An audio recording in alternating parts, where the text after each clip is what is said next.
Welcome to Spirits Podcast, Episode 7, Flood Special Edition. This is not just one myth from one society for you guys.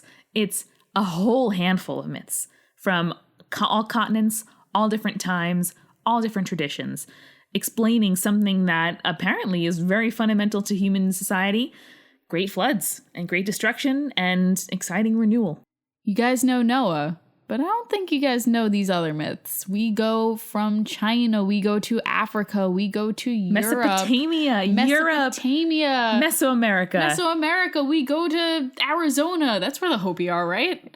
Yes, we go across the land bridge from Asia to North America, folks. We're going all the way back and up to the present day to bring you flood myths from throughout the ages. We'd like to thank everyone who's rated and reviewed us on iTunes. We really appreciate you guys going out there and taking some time to write us up a quick message. It's like super nice to read. Amanda and I were just giggling over our most recent one. It warms the depths of our heart. It sends a flood of emotion over us. That was terrible.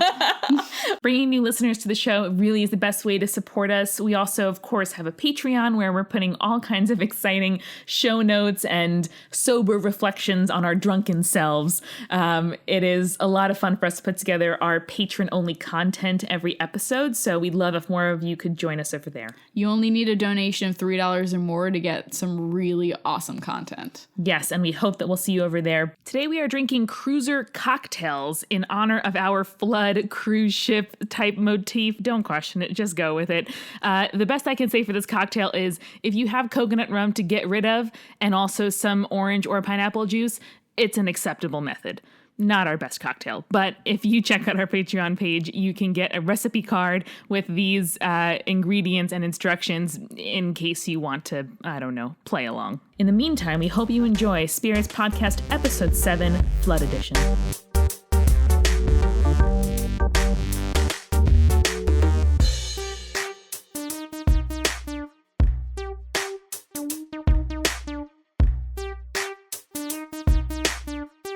So Amanda and I, when we were like 9, 10, probably something like that, we were in the same like Catholic school religion class. We were. It's like the thing that we would go to after real school to get our communion classes, I guess. Communion and then confirmation, right? It was Sunday school, but it was after school. Yeah, it was weird. We didn't go to like a Catholic school or anything. We went to a normal school, and then the church was like 3 blocks away. Yes, it was held at a Catholic school, but we went to a public school and just went there after our normal class hours had ended for like an hour of religious instruction to get our communion and then confirmation. But most importantly, we were able to stop at the pizza parlor in between school and religious ed to get a slice of pizza. And also like the not 7-Eleven, but drugstore one where you can go get like the suburban bodega. Yes, the suburban bodega. Suburban bodega. I can't. No. Okay. Not gonna happen. Continuing. Where you get like candy and shit before. Candy, newspapers. And like kind of sneak it into your mouth while you're trying to learn about like. Oh yeah, there was no food or gum permitted in this Catholic school. And yet. So I specifically remember buying a messenger bag for myself at Limited 2. Oh my God. With my Christmas money. Oh my God. That had a strap that had a pocket in the strap. That because they could tell if you were reaching into a bag for something, but they couldn't tell if you're reaching into your strap of your messenger bag. There's no pockets there normally. So you would draw out your box of Nerds or your Milky Way or something. Well, you don't do box of Nerds. It's way too loud. That's way too loud. You're right. Anyway, the point of the story the Milky Way. Okay. The point of this story being, Amanda, we'll talk about sneaky snack choices later, was that we both kind of learned the story of Noah and the Ark together. We did. Yes. And the flood myth is like, most people know the story of Noah and the Ark, right? Like, we can agree. We both kind of know. Yes. Noah gets a premonition, builds a gigantic. Whoa, okay. Noah gets a dispatch from God. Yes. What are they? It's another synonym I'm not thinking about. Yeah. God delivers a prophecy unto Jonah. Yes. And Jonah. Noah. No whales. We'll do whales later. So God brings a prophecy unto Noah. He says, you got to gather up all the animals and all your family. Build a giant boat. Because Which you'll just inexplicably know how to do. It's fine. Because I'm going to flood the earth. Right, exactly. Cleanse the earth and what's left at the end is this kind of curated group of animals that Noah has somehow, miraculously and divinely fit into his boat. It's like divine eugenics. Probably he would call it a cleansing flood. Yes. But yes. But basically the same concept. Sure. God is pressing the reset button, as it were. Yes. That's the story that we learned. But did you know, Amanda, that there's flood stories from like all different kinds of cultures? I feel like I recall learning a little bit about Nile flood lore, but I didn't know that there were great flood stories from other cultures. Yeah, basically every culture has a flood story. So we're going to talk a little bit about those today because they're interesting in where they're different, but also the fact that they're really, really similar. Interesting. And we're going to kind of see why that is and, what people give reason to and shit like that. So I'm in. All right. Let's get some metaphorical resonance cross culture. So we're going to start like pretty close to like Abrahamic, like Middle Eastern kind of thing. We're going to start with Mesopotamia. Great. So love it. I did my like 5th grade ancient cultures report on Mesopotamia. Hell yeah, because everyone knows Mesopotamia. It's like the first real culture. True. So basically, if you look at like Mesopotamia's written history, it's broken down into like pre-flood clay tablets because they use cuneiform. Oh! Thank you for bringing up that 6th grade knowledge of Mesopotamia. Really appreciate it. I'm so proud of that knowledge. So basically, their history is broken up into pre-flood and post-flood. Cool. Their story of the flood is the tale of Ziusudra. Cool. Basically, it dates back to the 17th century BCE, which is actually before the Genesis flood myth. That shit is far back. Yeah, way, way far. Like, wow. Like, people were barely people. People were barely people then. We had no language. It wasn't a Thinking thing. about it takes us back to an animal state. Yeah, no. They had to like carbon date the clay tablets, probably, actually.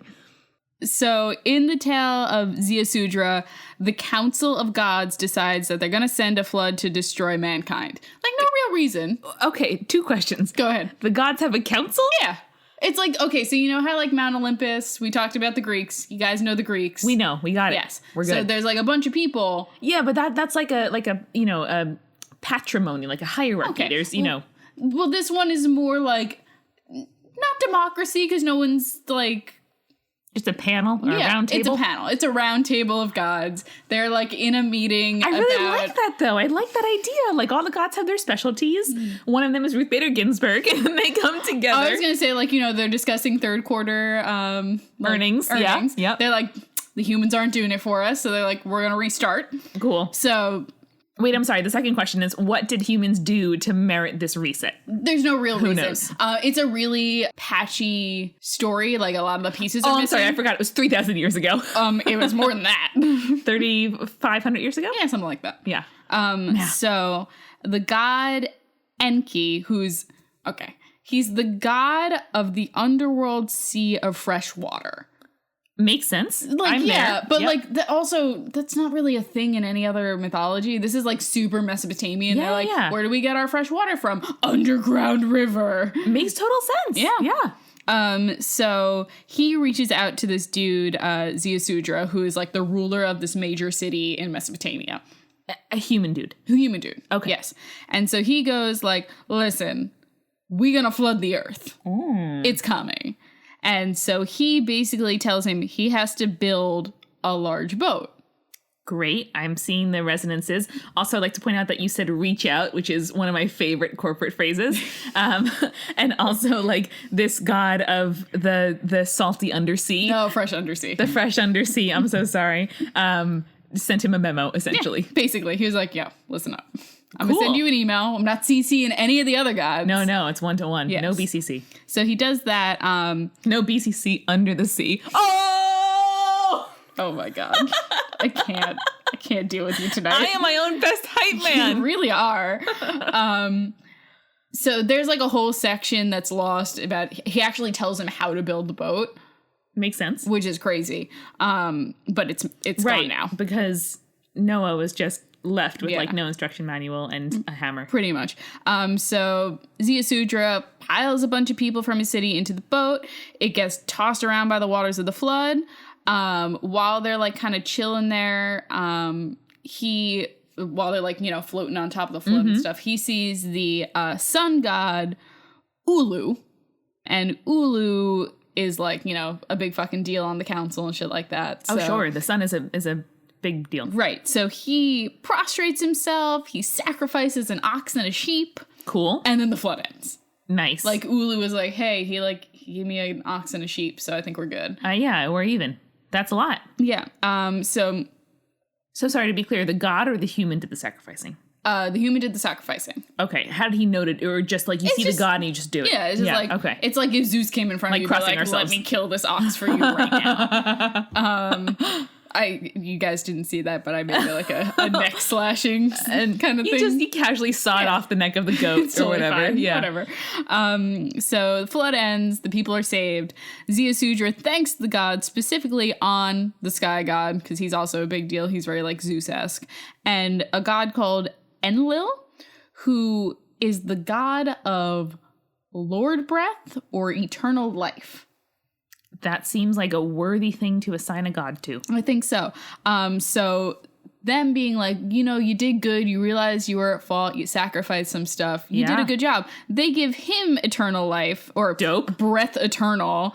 That makes total sense. So like a god is breathing into you Yeah. a force that will animate you forever. Kind of like how Adam got the life of God breathed into him, and that's how he became human. Not as familiar with that part of Genesis, but yes, I believe you. We're going to talk about that at some point, I'm sure. Dope.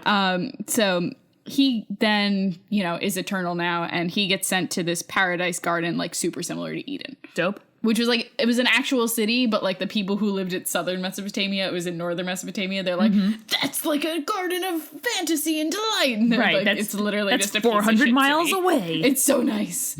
So that's the Mesopotamia myth. You can kind of see where the biblical story like gets its kind of foundations its shape. from, stuff Right. like that. So that's pretty cool. Also in that area, we have the Babylonian story. Yep. So the Babylonian story is like probably out of all of them the most similar to the Genesis story. So this is the one featuring Gilgamesh. And do you know who Gilgamesh is? I've heard about him as a literary figure. Yes, and that's who he is. Yes, okay. So he's basically like this hero of Babylonian story. He like tries to reclaim death. He does like a bunch of stuff that like any mythological hero would do. But in this story, he's basically Noah. It's the same story, but they make a point of saying like, oh, he saves all the animals too. So like in the Mesopotamian one, It was just humans. it was just humans, Yeah. except for like, I guess they brought a couple of like livestock on to feed themselves. Right. And that makes sense to me. Like it's up to the gods to repopulate the fruits Right. of the earth. Like we, the Like, humans, that's are not going your to save fucking fault. ourselves. Until we get to Gilgamesh and they're like, you need to bring all these animals on. He's like, fuck. Okay, I guess we can do that. Fine. That's fine, I guess. But basically the Genesis story, same concept, the getting into the boat, gods flood the earth, he like is sorry about stuff and then they stop flooding it. Wait, so in the Noah version, does he repent and that stops the flood? I thought God was just like 40 days, it's gonna happen. Yeah. Come out the other side, you're already righteous. Right, pretty much. Noah's one like kind of sacrifices, he sends the dove out, I guess, and that's like it comes back and to sort of signal the yeah. he's like, we're good? We're And good. so in Gilgamesh, I'm sorry, in the Mesopotamian story, yeah. was humankind like repenting for sins? Like why, or did they just like correctly decide to sacrifice in the face of the sun god? I think it's kind of super like, did you see the really bad, the Titans movie, Clash of the Titans? With the somewhat hot guy from Avatar is in it. No, I Liam don't think Neeson so. plays Zeus. No, I don't think so. So basically, the whole concept is like the humans aren't worshiping us enough. They're not giving us like the praise that we deserve. So let me show you our mighty power. Exactly. Right. Okay. So that's kind of where That was the they're at. backdrop. Okay, Yeah. got it. Sorry. So the next story we're going to talk about, we have a bunch of stories because there are a shit ton of flood stories. Bring it. Hinduism. I'm thirsty for these floods. I know you. Oh my fucking god. Boom! I'm on a roll. I was gonna like actually go along with that, but I'm like, nope, that's terrible. I refuse. Wait, sorry. So just to round up the Babylonian myth, it's notable because it's just like Noah, and there were animals included, and that's that. Yeah, and it was before the actual Genesis story. So, Hinduism. Several texts include a bunch of stories about a great flood, but the most like prominent story is the story of Matsya, who's a avatar of Vishnu, who's like the supreme god in Hinduism. Yep. And I'm sure we'll talk about Hinduism at some point, but it's his avatar, which is a certain like form of the main god, and it takes the form of a fish. Cool. You know, so he warns the first man, kind of like their version of Adam, Right. Whose name is way too on the nose, Manu. Oh, Manu, of course, yeah. So he warns him that there's the impending flood and that he should build a boat. A lot of pressure on this first man. Like, this is just like, hey, person, you're the first man. Also, we're going to flood your entire earth. learn how to build a boat, bitch. Learn how to build a boat, pushing you out of the nest. Welcome to life. And kind of the important difference between the Hinduism story and like all the others is that Matsya kind of is like, okay, listen, you're gonna be on a boat for a really long time and we're gonna destroy the earth. You know what you should do? Collect all the grain. All the different plants in the world you should collect and bring on the boat with you. Also, that's a thing that we have. We have seed banks that are in the Arctic or in the Antarctic. One of them. One of the poles of the earth. We do. We have facilities of... I'm trying to remember which pole it is. Yeah, no, I don't know. Or, I mean, it could... I think it is north. It could also be in like Canada or Alaska or somewhere really far, the Nordic countries. Anyway, point being, we have a, very, very cold seed bank where if humanity were to go to shit, it might be in Iceland actually, we have, little samples of all of the heirloom fruits and vegetables that we can. And one of our favorite movies, Mad Max Fury Road, it's true, also has that kind of concept where she has the bag full of seeds and stuff to repopulate the earth with. So the next one we're going to go to is one of my favorites. Bet you didn't know that the Greeks had a flood story. Yo, my faves. Back to the Greeks. Yeah. So basically, it's this idea that there were like different generations of humans, which like the Greeks kind of got right. Like there were like society, like versions of societies. Right. Yeah. So basically they're like, the gods aren't happy with the bronze race of people. Zeus is being like hella racist against the bronze people. Like, don't do that. And this is a story told by Plato. So Plato is also being kind of racist against these bronze people. Classic Plato. So they were constantly like making war and pissing off Zeus, like just being douchebags and not worshiping enough, which is a common theme. I'm sensing a theme. Yeah. So he punishes them by causing a flood because he's like the sky god, he can do whatever the fuck he wants. So Prometheus, fire person. Yes, he's always been a fan of humans. He's the one who gave us fire. He's the one who like brought us out from being huddling, scared children. Good one, Prometheus. We were cold. Thank you. Thank you. Much appreciated. Also, meat tastes better now. Sorry that you got your liver picked out by an eagle every single day because of it. Right, that's true. Not super cool. Literal worst. God, what were the Greeks doing all day that they had to like... the worst ways to get punished. They had to like invent styles of Socratic dialogue and also terrible liver myths. So Prometheus, hearing what Zeus is gonna do, tells his son, who's human, well, demigod, but like human, Deucalion, that he needs to build an ark. So just saving his son. Yeah. So did he get punished for that? Or already getting his liver picked out? Who knows? It doesn't matter either way. So what were the consequences of the flood? Killed all of the Bronze Age humans. Oh, and reset the thing. Reset it, and that's what brought about like the Golden Age Hellenic. Alexander type thing. The Greeks. Interesting. The real Greeks. Also pretty racist. Yeah, super, super racist. Not a fan of that one, Greeks. Thanks, sorry. Plato. Then we kind of get away from Europe a little bit, which is good. Great, because what I did want to point out is this is all kind of around the like Indian Ocean and Mediterranean basin. And I mean, like that's where early societies were, obviously. The cradle, what is it called? The Fertile Crescent? The Fertile Crescent. There, the cradle of humanity, et cetera, et cetera. Not the cradle of aviation, which is an excellent museum in Westbury, Long Island. And I worked there. If you should ever find yourself with kids, something to do. Anyway, so it makes total sense. Like they depend on seasonal flooding to, make their farms fertile and whatnot. Like flooding is a big fucking deal. And if it's wrong, there's serious consequences for all of society. So it makes total sense. But where are we going outside of Europe?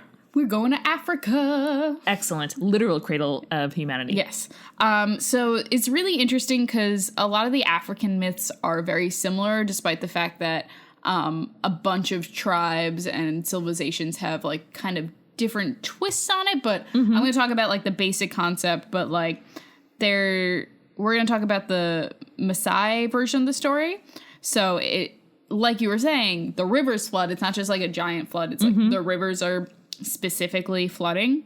And so in order to save the human race, the supreme god, which like, you know, there's a lot of different mythology and different deities in Africa, but there's always a concept of a supreme god, even if it changes thousands up. of tribes and languages, right? So the supreme god tells two people to get into a ship. He tells them to take lots of seeds and lots of animals. Not all of them, just like, you know, the ones that they like. Yep. So the flood rises so high that it covers the mountains. Like, that's a really specific one. Oh, wow, It straight up covers all the mountains. That's quite an image, right? Yeah, seriously. The humans allow a dove, and a hawk loose. So the dove returns, but the hawk does not. So, like, basically it's like the dove was like, okay, so, like, things are cool. But the hawk is like, there's food out there. I'm going to find it. Oh, yeah. So, that's really sweet. I like that. It is cool, right? And it's, I mean, again, it's super similar to that Genesis myth, but that's like, you know, it's not that the Genesis myth is like the correct one. It's just like, it's the one that we know the best. Right. You and I know the best. Yeah. And it's also kind of in our, you know, our cultural canon. And so switching up continents again, we're going to China. Dope. East Asia. Bring it. So China probably has like the longest flood story. In duration of the timeline of the story? Yes. Okay. So, like, you know, we're used to the 40 days and 40 nights. Yes. The Chinese... A one-time calamitous flood. Right. The Chinese flood actually takes place over 2 generations. Wow. So, ooh, I'm having an idea for a YA novel now. Like, do you know that there's this fantasy series that was self-published on Amazon called Wool. Okay. It's the Silo series. And the whole idea, like the City of Ember novels, if you recall those, is like humanity has to live underground because something terrible happened, et cetera, et cetera. There are twists. It's actually a really great series. Oh, no, it's really good. Hugh Howey, I think, is the Wool author, and then the City of Ember series. Anyway, what I'm saying is, you know, what is the generation that was born and died in the flooded world? That's amazing. Yeah. I want to write about that. It's crazy good. So what does China have to say? So basically it's a big theme for them is like displacement, because people had to, once the flooding happened, people had to leave their homes for the high hills and the mountains, or like start living as tree people, like tree houses for the wind, like just hanging out in trees. Basically, the whole thing is like major rivers flooded, and then the kingdom tries to contain it. There was a prince, his name was Prince Gun. That's his name. It wasn't like he had a gun and they named him Prince Gun. Whatever. So he uses this idea of this like self-expanding soil called Shirang, which he steals from the supreme divinity. So self-expanding like kitty litter, like you toss a handful of salt and it becomes soil? Yeah, kind of. Type thing, right. So he wants to use that to kind of like work the rivers and dams and stuff, you know, like make actual like walls that'll keep the rivers from flooding and stuff. Oh, I see. So like a kind of like smart putty to dam in the rivers. Yes. Cool. So he tries to use that, but the supreme divinity finds out and he like knocks over all the dams and like punishes him, and the flood continues. I like how I said smart soil. Yeah. Like it's like a Wi-Fi enabled fridge. Yeah. Like a smart device. Sure. I like that idea that the soil is like, hey, palace, bad things. What? Circuitry doesn't mix well. So from there, like a bunch of different people kind of to try and like end the flood through acts of heroism. Like that's a really big focus. Like, oh, this person tried this and they saved this many people, but they're... Oh, sure. But overall they were unsuccessful. That's really nice though. Like kind of individual, ultimately futile, but still noble human acts of self-sacrifice. Yeah. Oh. So basically none are successful until Gunsun comes in, Yu. And so Yu opens up the paths of the rivers and streams to the ocean to help them drain out. And he kind of gets this idea from the god Hebo, who's the god of the Yellow River, which is like a big river for like civilized China at that point. Yes. So he kind of makes the Nile of East, if you will. Yeah. So he kind of makes him like a map. He's like, this is how the rivers go. Here's where the ocean is. This is what you have to do. And he was like, That's all dope. right, thanks, bro. That's And like, also really cool as well. Like you know, you can't work against nature. You can't build up walls to keep it in, but you can work with the topography, right? Like you can, you know, give the river a natural outlet to do what it's meant to do. You can't stop up the tide, but you can help it go somewhere better. and there's like a whole thing where this is kind of the story of how they understand how to do like irrigation and stuff like that. I love agriculture.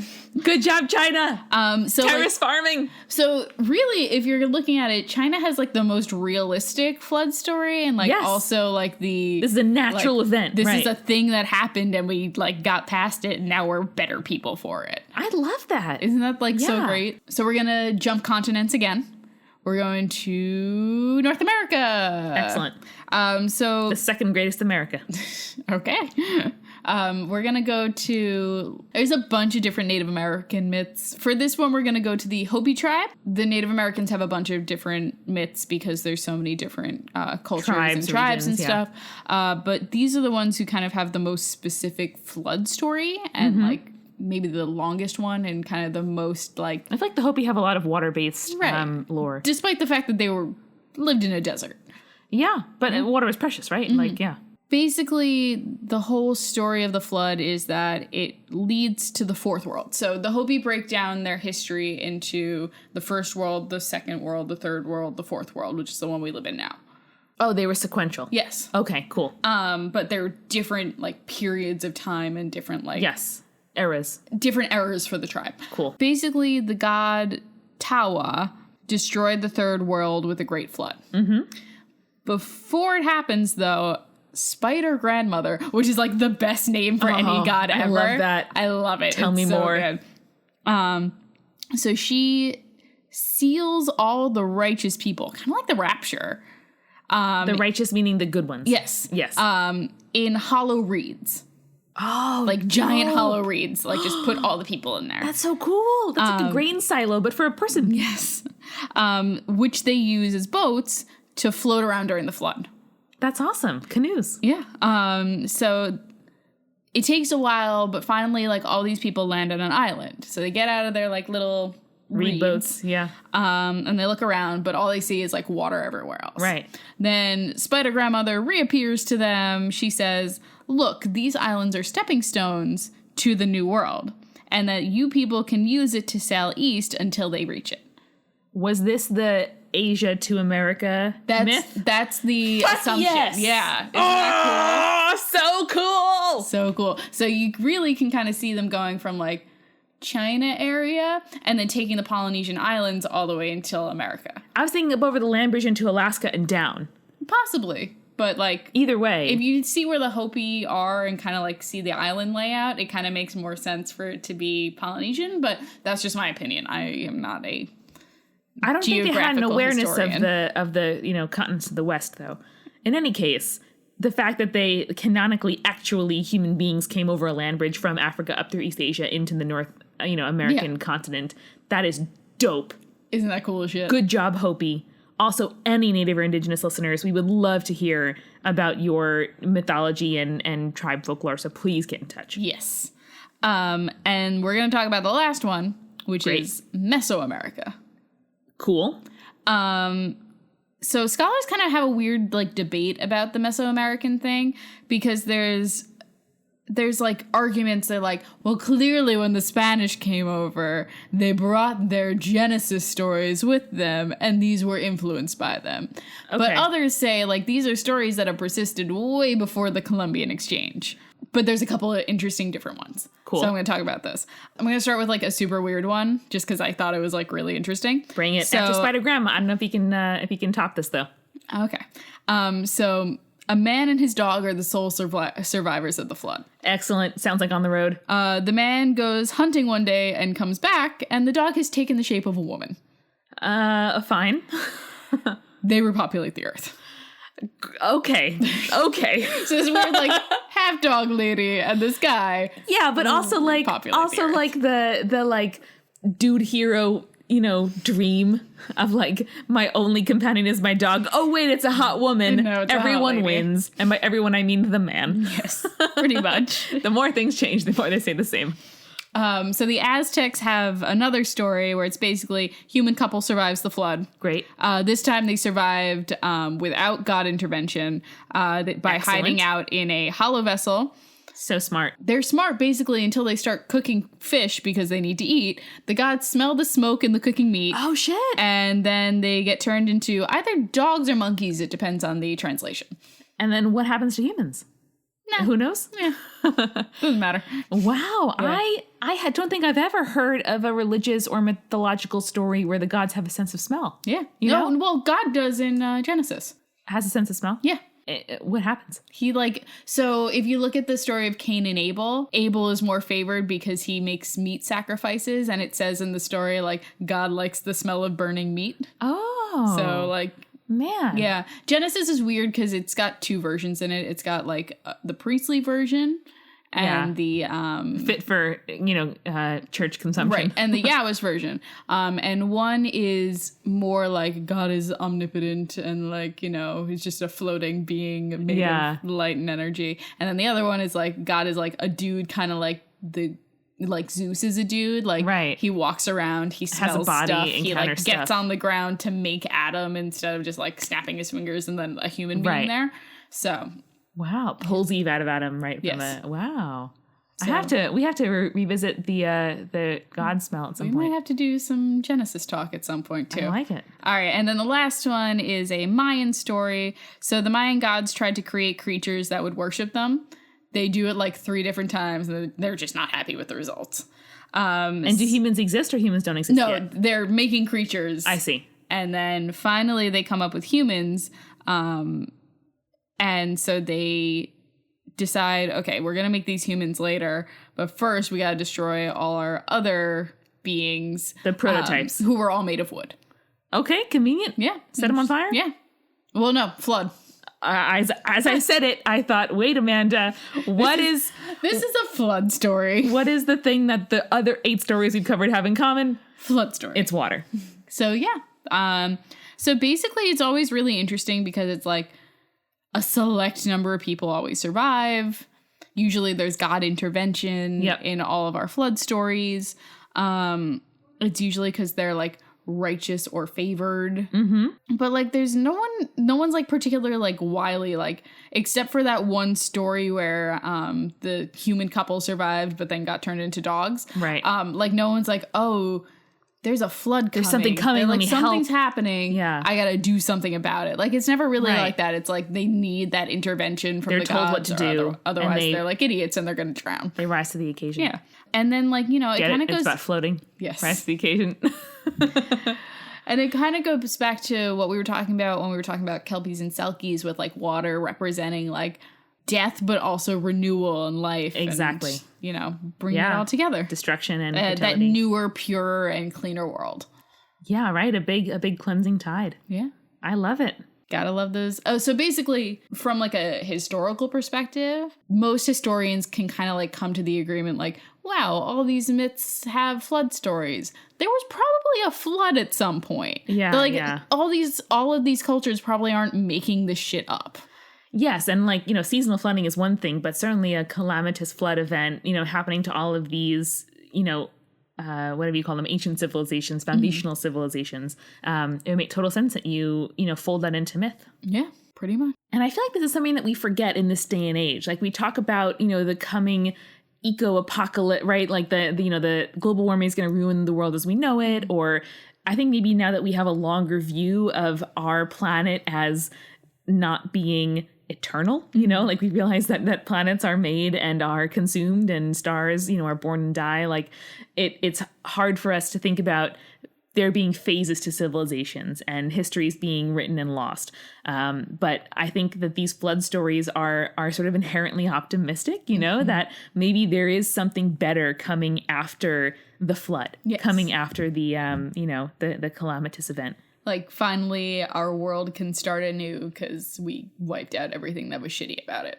Right. With every act of destruction, there's potential for renewal. Yeah. Which I feel like a lot of apocalyptic movies kind of have. Like, once everything goes to shit, you kind of see how beautiful the world really is. Absolutely. Year of the Flood by Margaret Atwood. Not quite optimistic, but a great read. Yes. I have to recommend it. Thanks, Jules. No problem. Spirits was created by Julia Schaffini and me, Amanda McLaughlin. It's edited by Eric Schneider with music by Kevin MacLeod and visual design by Allison Wakeman. Subscribe to Spirits on your preferred podcast app to make sure you never miss an episode. You can find us on Twitter, Facebook, and Tumblr at Spirits Podcast. On our Patreon page, patreon.com/spiritspodcast, you can sign up for exclusive content like behind-the-scenes photos, audio extras, director's commentary, blooper reels, and beautiful recipe cards with custom drink and snack pairings. If you like the show, please share with your friends and leave us a review on iTunes. It really does help. Thank you so much for listening. Till next time.